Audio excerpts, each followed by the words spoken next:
Ladies and gentlemen, welcome to the final session of this day of day 4. This session will be about VTS training and certification and will be chaired by Mrs. Els Bogaert. After her studies at the Nautical College in Antwerp, Mrs. Bogaert went sailing as a deck officer on board of LPG vessels and car carriers. In 2002, she made a career switch and started as a policy advisor in the Belgium administration. Since 2007, she works for the VTS, where she is the VTS manager. And since 2008, she participates in the IALA VTS committee, and nowadays she is vice chair of Working Group 1 Operations. Mrs. Bogaert, welcome. Thank you. How are you doing? I'm fine, thank you. Were you able to see some of the sessions the last couple of days? Yes, I was able to follow almost all of the sessions. Quite interesting. Yeah, and do you have some new insights also? Yes, we have a chat group with our colleagues and we are discussing online all the new insights we get, and we are thinking on how we can evolve in our own organization. Great. And are you sharing it on the platform, on the network app platform? No, it's in our private Teams meetings. Well, maybe you can share some insights. It's nice for discussion on the platform. Yeah, thank you. I will tell my colleagues. Perfect. Well, go ahead. The floor is yours. Yeah, thank you. Thank you, Pauline. It's a great honor for me to chair session 11 regarding VTS training and certification.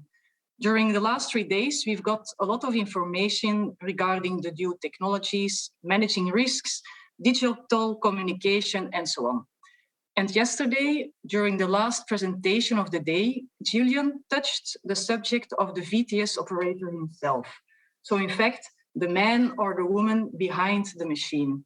And also early this afternoon, Anders Johansson also gave some interesting insights about how a system can support or control a VTS operator. But despite all that technology, it is the VTS operator who is carrying out the VTS tasks. He is the person who needs to understand all the technical data, and he also must have the right skills. The VTS operator must be able to process this data and give clear and simple information or instructions to the seafarers who are on board the vessels. So not only a good training is therefore required, but it's also very important to make a precise recruitment. In this session, we get some more insights into how the simulator is used for recruitment in Spain, because a VTS operator must have the right competences. For example, that person must be able to combine auditory and visual information. So how can a VTS authority be sure that the candidate VTS operator has these competences? And besides the recruitment process, we will also take a critical look at the VTS training, and we will even get some proposals for IALA to consider.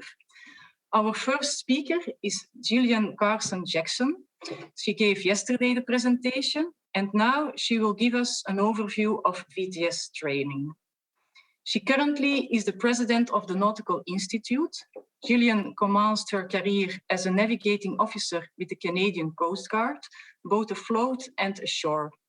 With over 3 decades in the industry, Gillian has spent many years designing, developing, and delivering VTS and maritime communication training. In May 2020, Gillian was appointed as the Director of Global MET. Gillian represents the Nautical Institute at IALA as a chair of Working Group 2 of the ENAF committee and as a chair of Working Group 3 of the VTS committee. Gillian, the floor is yours. Right, thank you very much. And it's just really wonderful to be here again. It's what another amazing day.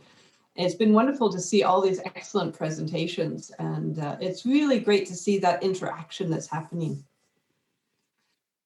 So I'm going to be talking today, if I get my presentation up, I'm going to be talking today about this concept of making the grade and a little bit of background on the title, Making the Grade.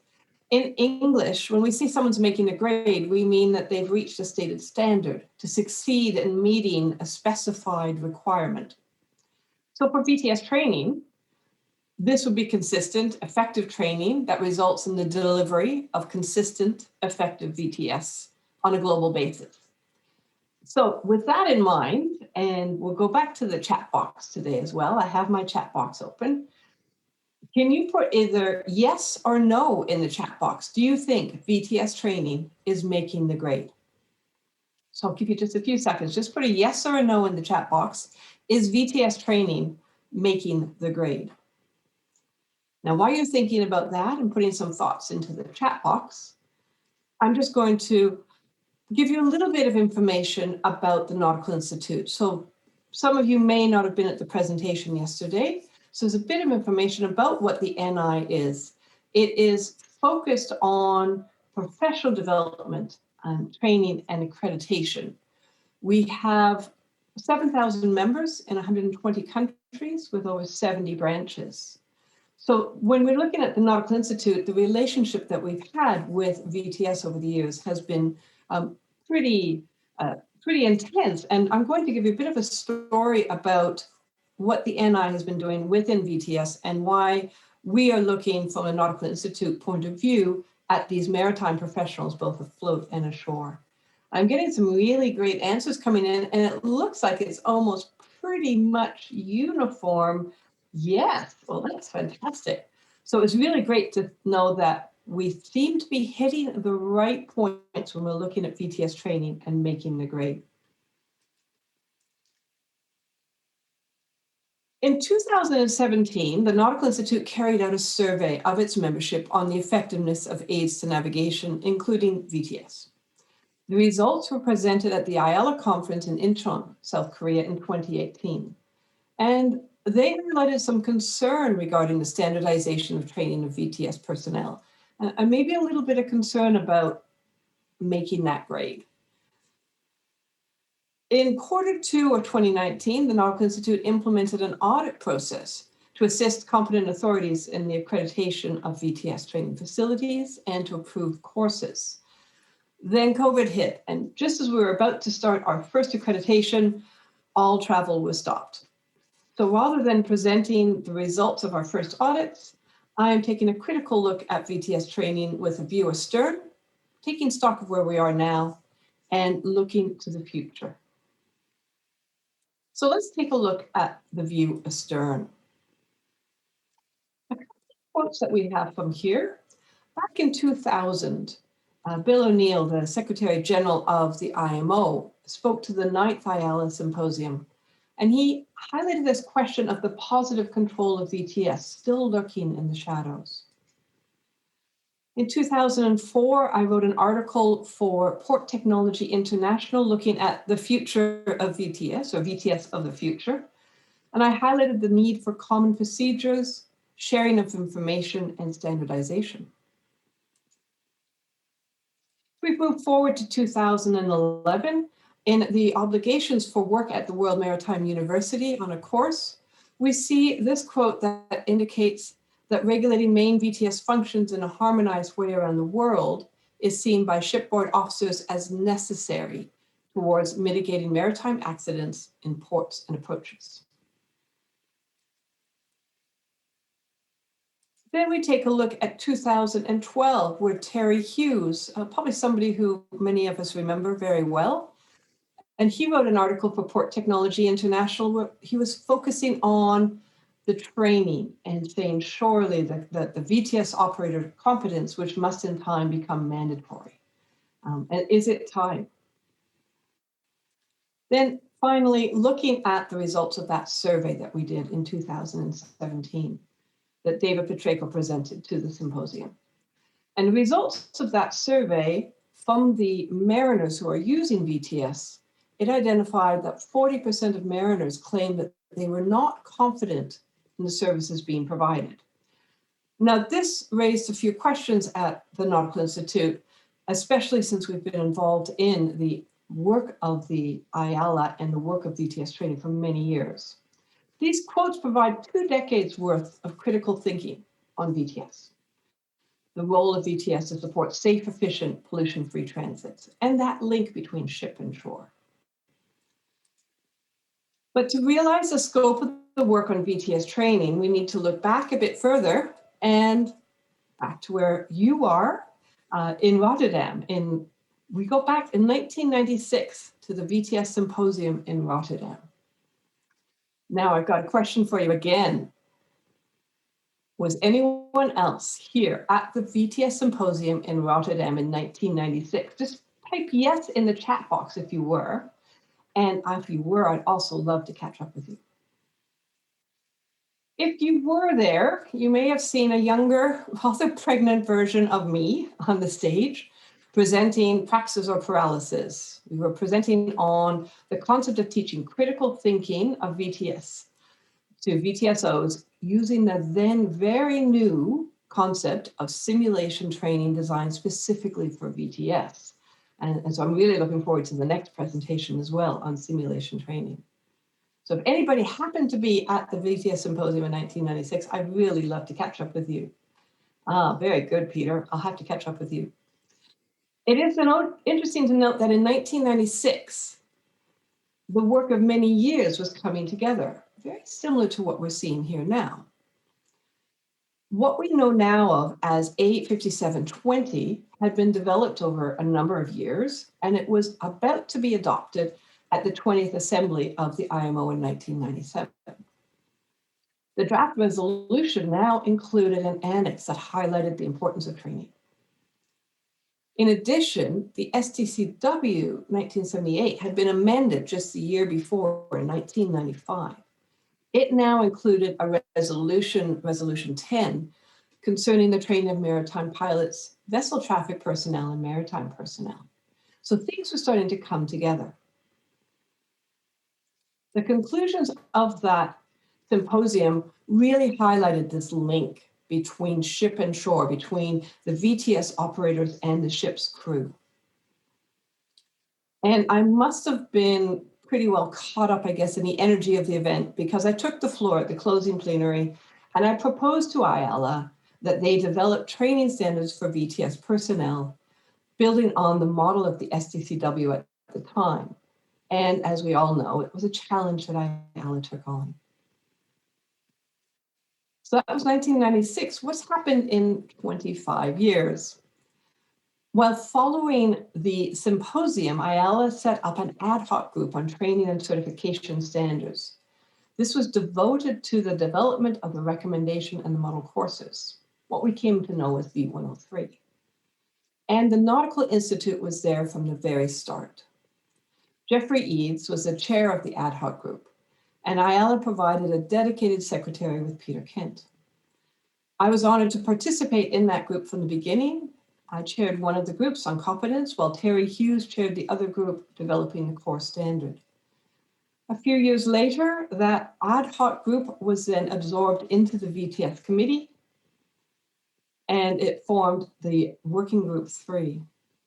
Now, that Working Group 3 is where I'm now working again. So it seems like I'm almost in a way, I've come full circle. So through the years, we've seen changes and developments, but the focus on VTS training, looking at the actual role of the VTS personnel, the skills, the knowledge, and the attitudes required for that role remained. So where are we now 25 years on? Taking stock of where we're at now. Well, this week, I took a look at the IALA website, and there were 35 accredited training organizations approved to deliver VTS training in 22 countries. The revision of the resolution A5720, that was so new back in 1996 when we started on this journey, it's now on its route to be revised, heading to the IMO Assembly for, we hope, approval later this year. And just like that A5720, where it focused on training, this has a clear link to the training of VTS operators. Generic VTS training, on-the-job training, revalidation training. I just have to make a comment because I'm looking at this and I've got a couple of answers back here. Somebody was 1 year old in 1996, so there we go. And someone else, oh, Stefan, you were still in high school. So we have some people who have now grown up with VTS training, not as something new, but something that we have been involved in all our lives, which is wonderful to hear. In 2018 to 2022, the program, the work program by IALA was the start of this review of V103. And Lillian Boger was ably leading that. And I have big shoes to fill when I was taking on the chair of this committee in 2020. So now we are entering this time of transition. We have approved the new recommendation of RO103. So this is what used to be called V103. It's now the recommendation RO103 and guideline 1156. So those were approved in December 2020. We are now doing a systematic, detailed review and revision of all the model courses. We're starting with the V1031 VTS operator, and we're well on our way of that. So this review of what in essence has remained unchanged for about 2 decades will need to be addressed and implemented by the IALA members, by the training authorities.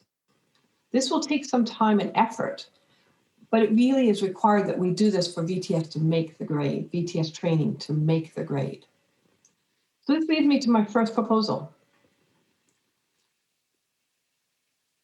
All of these changes will require those providing training, auditing the training, and using VTS to get up to speed with the changes. The full review of the VTS training will require a transition approach for training delivery, as well as the recurrent and updating training of the VTS personnel to address those changes. So I think there's a need to identify this transitional approach and how are we going to move forward.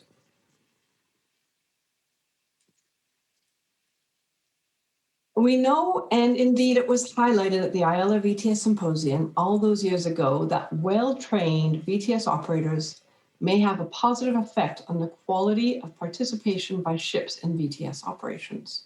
So the mariner and the mariner link to the VTS operator is so important. But despite all the work of IALA and its member authorities, 40% of mariners were not confident in the services provided by VTS. So in response to that, the Nautical Institute, working in coordination with IALA and reviewing the IALA Guideline 1014, implemented an audit process, an audit for accreditation and approval process. Now, the Nautical Institute, you might say, why would the Nautical Institute do this? The Nautical Institute has been doing auditing and accreditation of training for decades.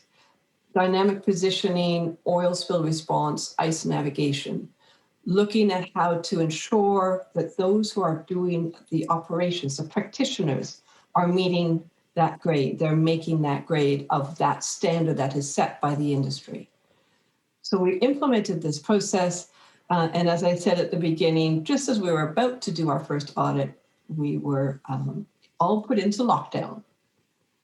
But the audit for accreditation approach is really focused on keeping up to date with the standard and providing a feedback loop, looking at what we have learned through the audit process, and we still hope that we'll be doing some of those audits in future. But that does lead me to a proposal, because in the review of that and the preparation of this audit process, it was not clear the approach that would be taken for an independent, qualified independent organization to carry out these audits. So there is a need to clearly identify the role of qualified independent organizations who can assist with consistency for audit, accreditation, and approval of VTS training as a way to provide a further oversight and ensure that that standard is being met. And as I presented yesterday, when we're looking at developing that standard needs to focus on the training taxonomies with clearly stated SMART objectives so that we can have this consistency in VTS training. But what we don't need to do is to say that every training authority or every training organization delivers training in the same manner, because everyone learns differently. And all of the approaches we have need to be focused on the outcome to ensure that we have this same standard. The audit of the provision of training is at the heart of ensuring VTS personnel provide VTS in a consistent manner. And that will result in the increase of confidence by the users of the VTS. So is VTS training making the grade? Well, throughout the years, we've seen significant progress with a move to more consistent standardized training. Yet there is still an opportunity for improvement. There always is an opportunity for improvement. So we are reviewing and revising the VTS training at the moment, updating it. And I've made notes of aspects such as cybersecurity and other things that we need to look at adding in. We can provide guidance on the transition as the documents are updated. Promote consistent training and assessment, and clarify those standards for accreditation and approval of training and the role of qualified independent organizations to assist with ensuring consistent approaches to training and to accreditation. In the 25 years since IALA accepted the challenge from a young instructor from the Canadian Coast Guard College to the current review of the experiences of VTS training, the Nautical Institute has been there, working with IALA as a sister organization, recognizing the value of VTS to support safe, efficient, and pollution-free transits, acknowledging the professionalism of VTS personnel who are trained to the IALA V103 standard, and supporting the role of the maritime professional afloat and ashore. As VTS evolves to respond to the demands of the shipping industry and addresses the challenges and benefits of digitalization, as we're hearing throughout this symposium, the Nautical Institute looks forward to continuing our work with IALA as we put in place the next steps to promote professional, consistent, and effective VTS on a global basis. So thank you and the organizers for this excellent online symposium.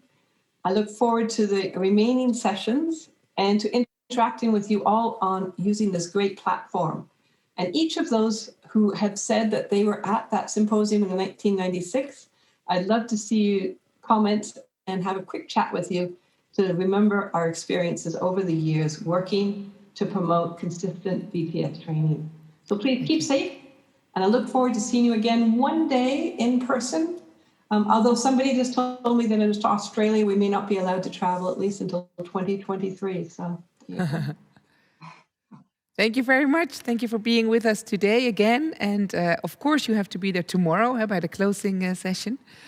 But and also stay a little while because we have some more questions coming up. And it's great because tomorrow we can see who is one of the most active participants on the platform. So maybe it's going to be you. I'll see you tomorrow. Back to you, Mr. Boogaard. Yes, thank you, Gillian, for your excellent presentation. It was very interesting. Now we all got the history of how it comes that we are where we are standing today regarding VTS training. And the main thing I remember is that the link to the mariner is so important, and that we must meet the standards of the training. Thank you very much. Thank you. Yeah, let's go to the second session of this session. Our next speaker is Carlos Fernandez Salinas, and he will give a presentation on designing simulation exercises for recruitment of VTS operators. He's a professional seaman. Since 1993, he joined the Spanish Safety and Rescue Agency as a VTS operator, and later he became a supervisor. Since 2013, he is head of the VTS area and responsible for VTS training. That year, he also started to attend the IALA VTS committee. Carlos is also author of the book Collision at Sea and co-author of the book Vessel Traffic Services. He has written more than 70 articles published in professional and informative magazines, included Seaway, and even 3 articles in the Journal of Navigation. He is also the author of the novel Sensible Seamen Read the Rhythm of the Waves, and a collection of short stories, What the Sea Hides. Carlos, the floor is yours. Thank you very much, Els, for your nice presentation. Thank you very much to the organization for this wonderful meeting that I am enjoying so much. So,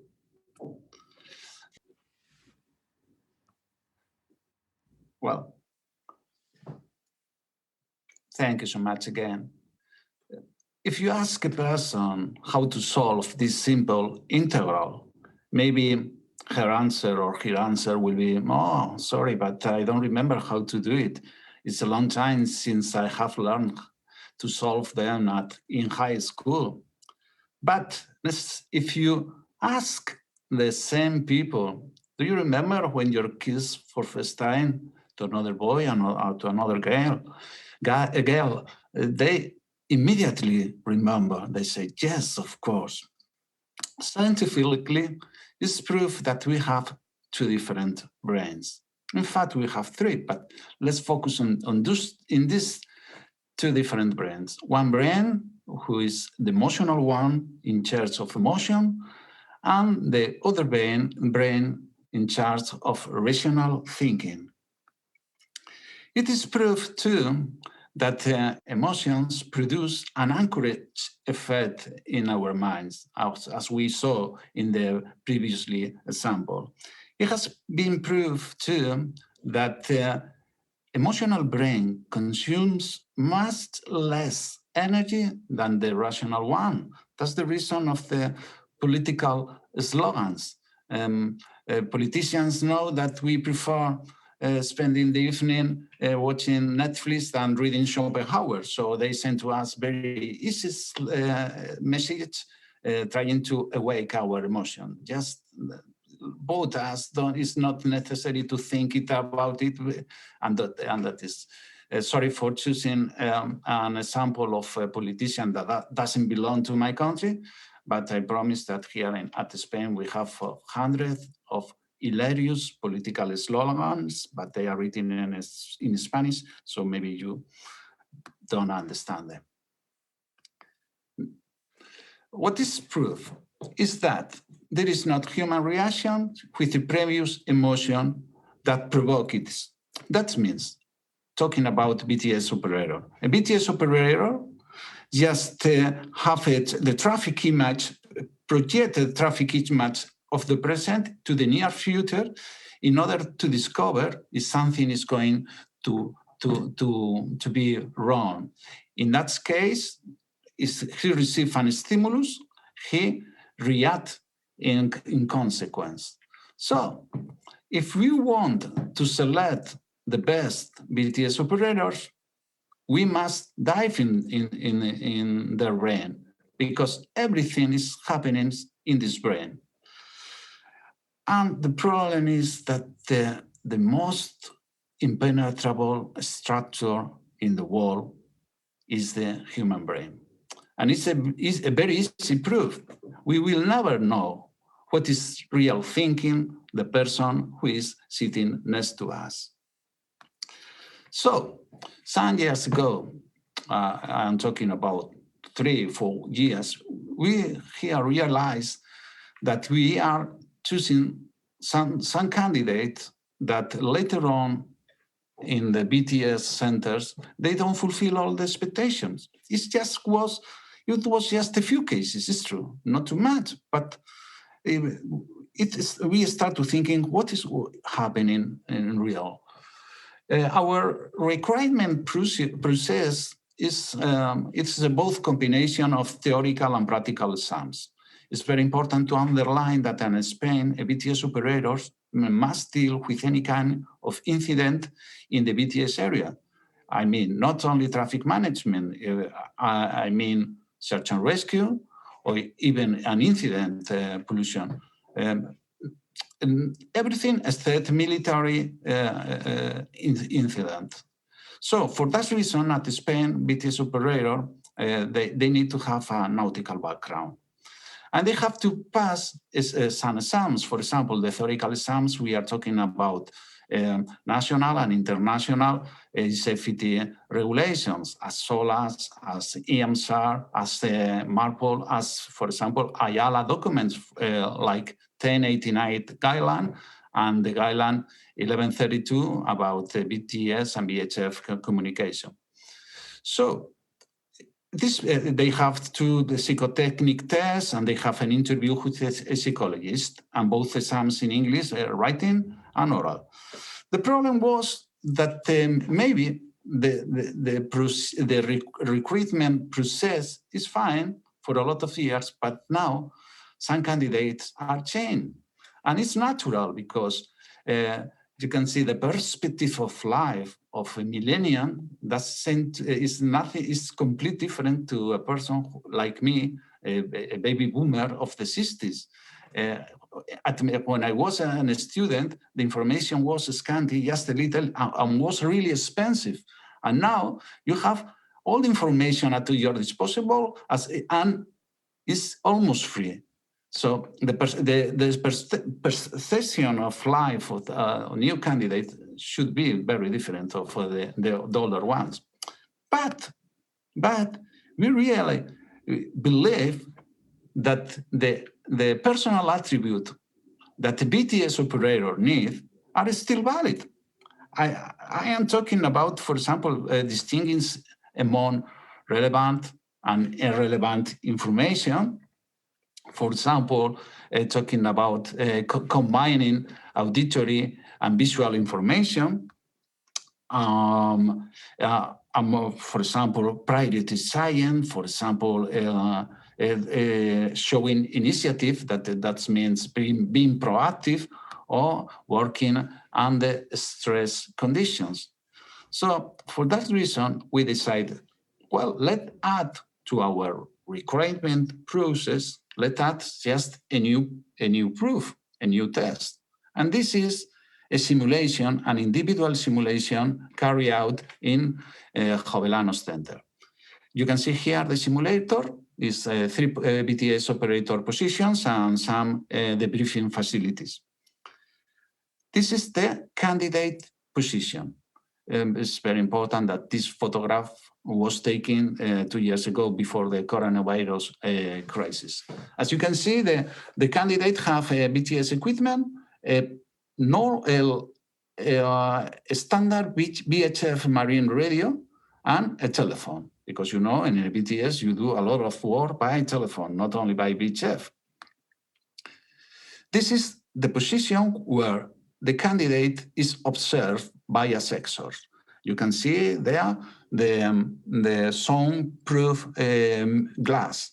And they have the assessors, they have a TV camera circuit, so they can see complete all the movements of the future candidate. We have 3 assessors, 2 BTS managers and 1 psychologist coming from University of Oviedo. There is another room, is the room for authorized observers, for example, union representative or people from coming from the human resource department of my company. It's very important. They have here in this other room, they have a connection with, they can see the scenario, or if they decide, they can see the TV camera of the candidate. But not candidate can see the proof or their candidate. Everything is being recorded. So if somebody wants to comply, we will show to him or to her the recording session. This is the scenario, a generic scenario for drive the test. As you can see, it's very simple. Just two vessels with transponder or AIS on, and here is a small raw video of is supposed to be of a small vessel used as a joker. To solve the problem, you don't need to know nothing about how to use this equipment. Only double click in the button of on the target, and you get the eyes information. And here you have the latitude and longitude, or the very net distance to the most remarkable point of the scenario. You don't need to do nothing. Do you need to know nothing more? Once the candidate is inside of the simulator, we give to him or to her, we gave some cars, 12 cars, and he or she must choose one car. In that car, the candidate have 12 different possibilities. He or she doesn't know. They don't know what is going to happen, but we have 12 different scenarios that we can reproduce with the original one. I mean, for example, we can reproduce vessel not compliant with traffic regulation, risk of collision, vessel not under command, pollution incident, container adrift, fishing boats in the traffic lane. Everything we can reproduce just here. For example, imagine if a candidate choose, without knowing, I insist, risk of collision, the only thing we have to do is to change the course of the motor vessel Carson to motor vessel Barbara. So for that reason, I insist, they don't need to know too much about the technological things to solve the case. The only thing they should do is trying to deal with the incident. For each of these 12 possibilities, we have a rubric. Here you can see in the rubric there are, it depends of the case, but you have a lot of items where the things that is supposed that the candidate shall do along the simulation. Sorry. Here. So the result, at the present time, we have conducted 3 requirement processes following with this test including. At the present time, we have evaluated 155 candidates. It's amazing the amount of information that you can gather, you can collect from a candidate in only 15 or 20 minutes. That is the duration of the simulation. If you introduce the correct input during the simulation, you can get a lot of information of the candidate. Finally, we understand that this kind of test it gives transparency. It gives a lot of transparency to the procedure. We are a public company, and for a public company to be transparent is so really important. To sum up, we know that there is a lot to learn. We have to learn a lot and to improve a lot, but at the present time, we are very happy with the result. BTS managers, BTS authority, unions are supporting us, and we want to thank them. Just introducing, for example, 3 more cases in the next occasion. We will rewrite the rubrics to incorporate all the experience that we got all around this year. So this is the end of my presentation. I would like to say thank you very much to IALA BTS Committee for allowing Spanish Maritime Search and Rescue Agency to share with you this experience. I hope it has been of your interest. Thank you so much. Thank you very much, Mr. Fernandez Salinas. Please stay with us, so we will have a chat with you together with Mrs. Garson-Jackson. Yeah, up to you a little bit more, Mrs. Bogaert. Yeah, I found it a very interesting presentation as well. And I can add maybe also in Belgium, we are doing the same. We also have a simulation exercise that we use in the recruitment process. So maybe I want to suggest that we do a small poll and that all the countries or VTS authorities who are already using this system can put it in the chat box that they are using that, and then we can come in contact with each other, and maybe we can improve our own simulation exercises, and maybe we can also inspire other VTS authorities. Yeah, that's thank perfect. Thank you very much, Carol. So would you like to initiate that in the chat? Maybe you can post something in the chat already, or did you do that already? No, not yet. No, yeah, I haven't put it. That would be great to do. Yeah, do so. And you can also put it in the chat, but also maybe in the open quest. That's Okay. also on the platform, and then everybody can see it and can comment on that. Okay. That would be also nice. Yeah, let's see if we have some questions. Let's see if there are some questions. I think there's definitely one question coming up. Yes, there we are. Mrs. Carson Jackson, yeah, I think you already chatted with the people on the live chat with some questions, but let me ask you one more question. Are there any plans to conduct a survey of VTS authorities as to their training requirements as part of reviewing, updating the training modules, particularly with adoption of the new resolution on VTS? And that's a really good point. And it wasn't actually in our plan at the moment, but it's a really good way to look forward. With the new resolution coming, I think there is this transition period. So once we get the new resolution in place, there will have to be some further steps that are taken, but it would be excellent to know how that training is going. And actually, I've already discussed with the Nautical Institute, we'd like to do a further survey of the users of the VTS, similar to what we did in 2017. But it makes more sense to do it after the new resolution has been agreed and is in place, so that we can have that, see what's changed over the years. Yeah. But it's a very good idea, so I'll take that on board. Good. Yeah, it's been quite a journey since 1996. And for Yes, both it of has you, is it maybe something that you're really waiting for, or that you need to take next steps? Do you mean Carlos, go regarding first. training? Yes. Well, I think we must continue in the way that IALA was started some years ago. And it's very important to produce standards. And as Gillian told before, it's very important to update that standard. So currently, IALA BTS committee is updating the training model courses.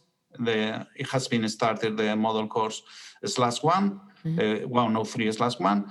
And I think it's very important to, is my opinion, just to focus in the training of the existing personnel, the revalidation process.